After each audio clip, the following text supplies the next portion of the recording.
A few months ago, Subaru lifted the covers of its brand new 6th generation Outback. So you may be wondering why I've stood here with the updated version of the 5th generation Outback. Well, for the time being, the Japanese brand hasn't revealed whether or not the new car will come to Blighty. So that means the updated 5th generation, is the newest Outback you can buy in the UK. But should you buy it? Keep watching to find out.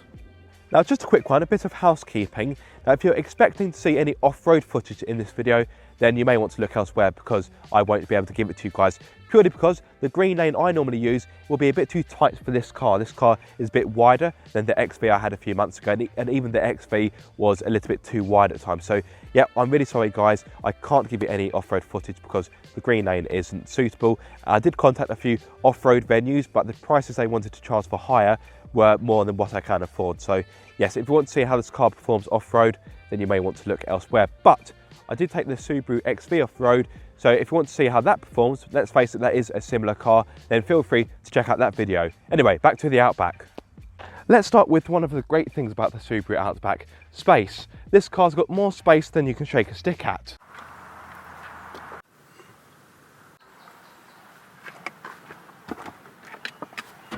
See, I told you.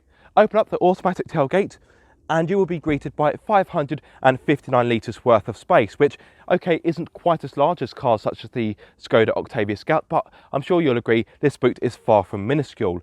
The opening is nice and wide, it's practical, the load lip is low, there's no nasty step into the boot, so I really do think this will be a practical space for many buyers. But if you want even more space, you can of course fold down the 60/40 rear seats to give you 1,848 litres. Folding down the rear seats is easy, you've got a lever either side, pull them like so, and the rear seats fall over and they fold pretty flat, which is quite practical. The luggage cover can of course be removed, which can be a little bit of a faff, but it's not too bad.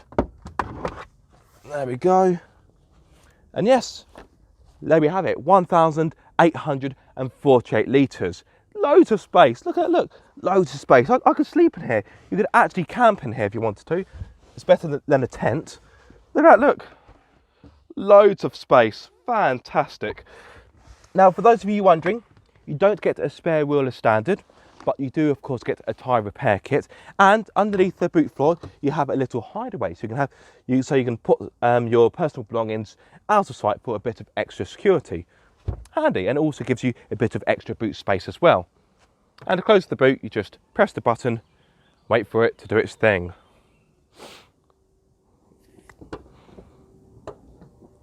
Superb, let's move on. Like the boot, the rear offers a generous amount of space. As always, the driver's seat has been set for me. I'm 6'2", so I am of course a taller chap. Let me step in like so. Right. So as you can see, I've got plenty of knee room and I've got loads of leg room. So much so, I could probably do a river dance back here. No, not literally, it's just a metaphor. Thank you. Headroom is also pretty ample as well. So I think you'd have to be very tall indeed to struggle for space back here. Now, could you fit 3 adults back here? I think you may be able to, but I think it would be a bit of a squeeze, especially as the transmission tunnel running down the middle is quite large and quite thick. So I don't think 3 adults would be overly comfortable back here, but maybe someone out there can prove me wrong. Let's talk about practicality. The door bins are of a good size. I can fit a 500ml bottle of water in there with space left over, so I've got 1 or 2 snacks here. They fit in just fine. I've got a centre armrest with 2 cup holders, so again I can get my bottle of water, pop it in like so, very handy indeed. And you've also got 2 USB ports back here, so if your rear passengers want to charge their smartphone or their tablet on the move, they can do so. So that gets a thumbs up for me, Subaru. Well done. And let's move into the front, which like the rest of the car offers a good amount of space. Getting a good comfortable driving position is easy because the steering wheel adjusts for rake and reach like so. And I've also got a driver's seat which is 8-way electronically adjustable, so is the front passenger seat. Very handy indeed. Now let's talk about the cubby holes. The door bins are of a decent size. I can fit in a 700ml bottle of water like so, and I've got a bit of space left over for my snack bar, which is a little bit melted. Never mind. It's also got two cup holders in the middle, which I can fit my bottle of drink into just fine. I've got another bottle of water here. Again, they fit in just fine. You've got a cubby hole just here where you can pop a few smaller items, or a smartphone perhaps, or I've got a packet of crisps in here which fit in just fine. You've also got quite a large hideaway underneath the front centre armrest. You've got a little tray in there where you can pop some loose change, and that can be removed if you want to. And again, I can pop my packet of crisps in there. I have plenty of space left over. There's also a 12-volt socket in here, by the way. Also a 12-volt socket in here, auxiliary lead port, and 2 USB ports in case you are wondering. You also get a sunglasses holder up here, which is handy for those summery days like today. Very practical indeed. And of course you get a glove box, which, like the rest of the car, offers a decent amount of space. Although, just quickly, look at the size of this manual. I can't even get it out. Look at that. Look at that paper. That is a heifer.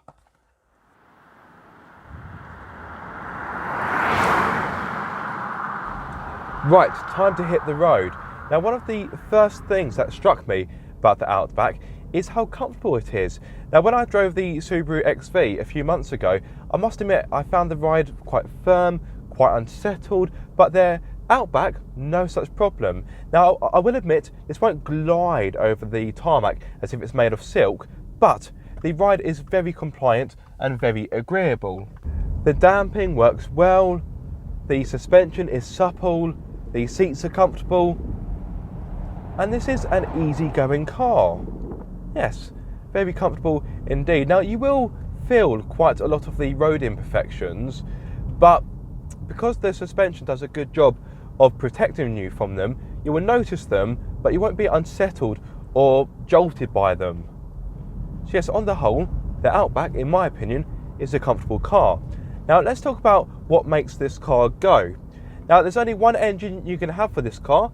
It is a 2.5 litre naturally aspirated petrol boxer engine, which offers 175 horsepower.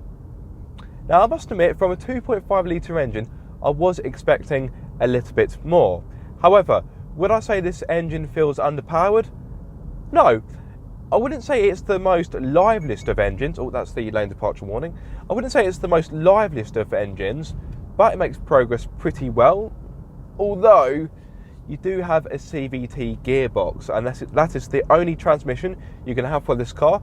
So you can't have a dual clutch unit, or you can't have a manual. It's CVT or nothing. Now, the CVT, well, it acts like a CVT does. It's smooth, easy to use, but it doesn't like to be rushed. Now, put your foot down and you will be greeted by that typical CVT rubber band effect, whereby the revs build, so does the noise, by the way, and then not much happens, and then, oh, finally some power is being delivered to the wheels. It's like having a really slow butler. Oh, Jeeves, oh yes, I'd like some scones, please. And about an hour later, he delivers your scones. It's not the slickest of systems, and yeah, I would prefer to have a manual gearbox if I'm going to be honest. Now, this engine, it works well enough, although, like I've said, it's not the punchiest of engines. And there is another downside to it, the economy, or should I say lack of. So on a combined run, this offers 33 mpg, which in today's world is average to say the least. And the emissions aren't much better either, because this engine emits 166 grams per kilometre of CO2. Now, that is using the old NEDC method of testing, so if you were to use the new WLTP method, you'll probably find this car actually emits more. So this car is far from green.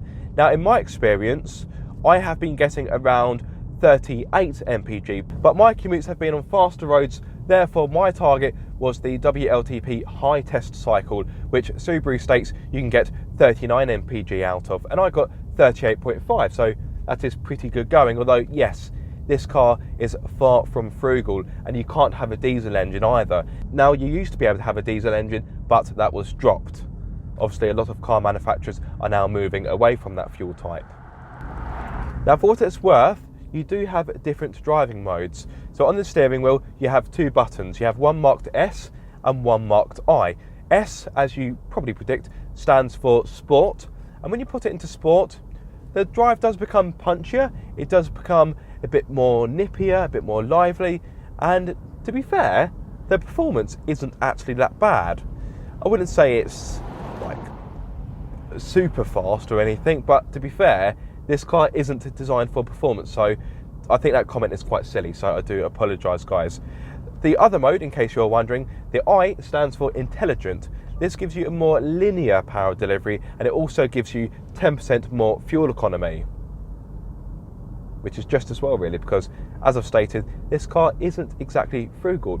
Now let me speak about the performance stats. There's a good chance a lot of you watching don't particularly care how fast this car will hit 62 miles per hour, but there may be some of you that are concerned about such matters. So this car will hit 62 miles per hour in 10.2 seconds and continue to a top speed of 123 miles per hour.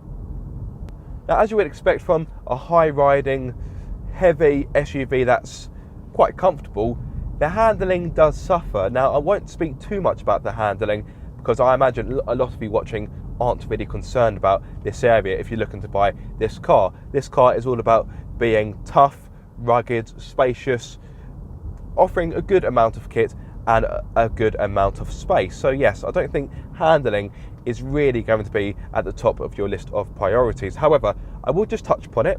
The handling, well, it's not fantastic.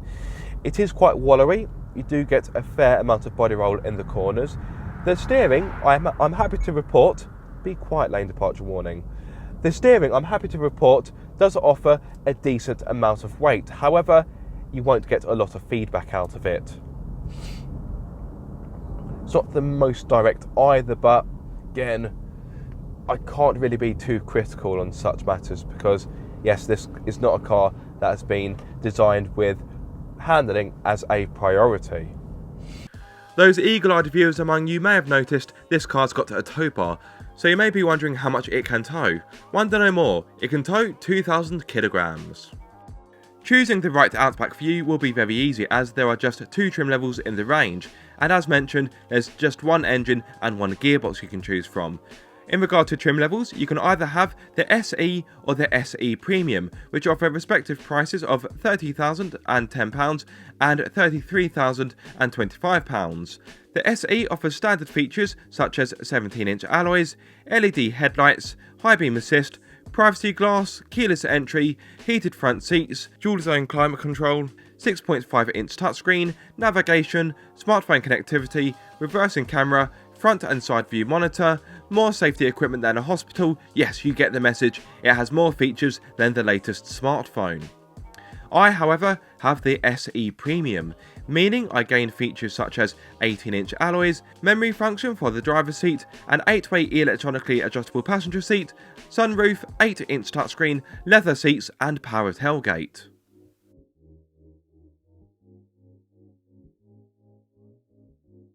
Now, the Outback may be better value compared to its European rivals, but you do have to make some certain compromises.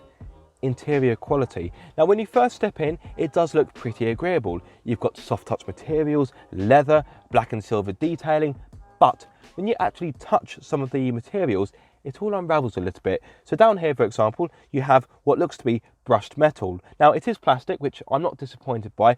What I am disappointed by is the quality of the plastic. It feels cheap, quite nasty and quite thin, and on the inside you have a rough edge that feels like it's unfinished. So yeah, oh actually that's actually starting to scratch me, I'm not even kidding. So I'm going to close that down.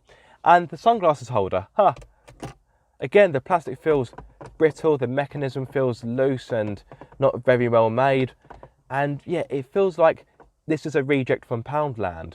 Now, I know that may seem a little bit harsh, but the interior isn't quite where it needs to be if it really wants to rival cars from Germany. I think the Germans will not be worried by the interior of this car one little bit, to be honest. Time for a new feature for the Car Obsession YouTube channel. It's called Ask Aaron, and the idea is very simple. I ask you guys to submit questions about a car I am reviewing, and when I shoot the video, I will do my best to try and answer as many questions as I possibly can. So here we go for the Subaru Outback. What is fuel consumption like? Average. If you want something more frugal, you'll need to look elsewhere. Next question, how good is the Eyesight system compared to its rivals? The Eyesight system is a great bit of safety kit. It gives you autonomous emergency braking, adaptive cruise control, lane departure warning, plus much more. And don't forget, you've also got the Subaru Rear Vehicle Detection system. Such a clunky name. That gives you blind spot monitoring, rear cross traffic alert, and one or two other features as well. So the Eyesight system and the Subaru Rear Vehicle Detection system, Subaru, think of a better name, works really well. And it really helps to hammer home the better where it matters slogan that Subaru has. So the Eyesight system it works really well. It is a good safety system. Right, next question. What is the interior quality like when compared to more mainstream rivals? And also, how is the Subaru Infotainment System? Is it as bad as many other reviews indicate? Two questions? Greedy. Just kidding. The Infotainment System, I think it works pretty well. Now, it isn't the slickest system or the most responsive. And I must admit, the actual touchscreen cover, it feels like cheap plastic. I'm not a big fan of that.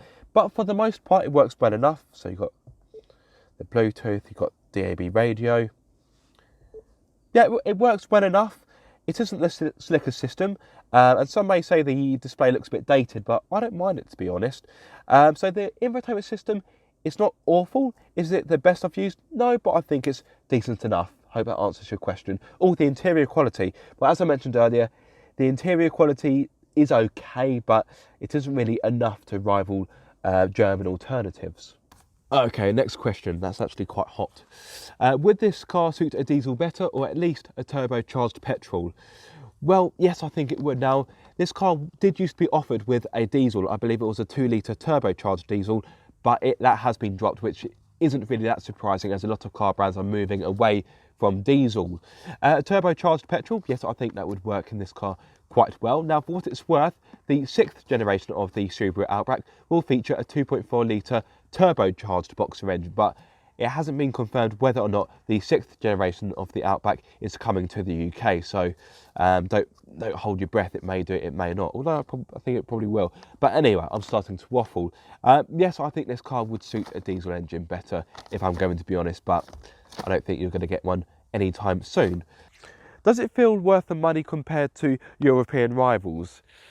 If we're talking about quality and premiumness, if that's even a word, I think I've just made it up, then probably not. But when it comes to equipment and value for money in regard to the amount of specification you get, sorry, my nose is running, hay fever, then I think it's difficult to argue. You get so much as standard on this car. And last night I played about with the Skoda Octavia Scout on the online configurator. To get that to a similar level in regard to specification, you'd have to spend about £1,400 more, and even then you wouldn't get the same amount of safety kit. So I think the package is good value for money, but if you're looking for something with a bit more quality, then you may want to look at something German. Anyway, that's all we have time for. I hope you have enjoyed this new feature. It will feature in other reviews, hopefully, if it becomes a success. So there we are, Ask Aaron, episode 1. Episode 1? It wasn't really an episode, was it? I'm talking rubbish. Now let's touch upon Refinement. Refinement is so-so. Now when you're cruising around town at, let's say, 30 miles per hour, you don't really notice the road noise. However, once you get up to 40 miles per hour and higher, you do notice that some tyre noise will want to creep its way into the cabin. Is it deafening? No, but you will notice it. Wind noise is pretty well controlled though. I've driven this on faster roads, driven this on the on dual carriageways, and I've not had any real issues. So Refinement isn't bad, but I wouldn't say it's particularly fantastic either.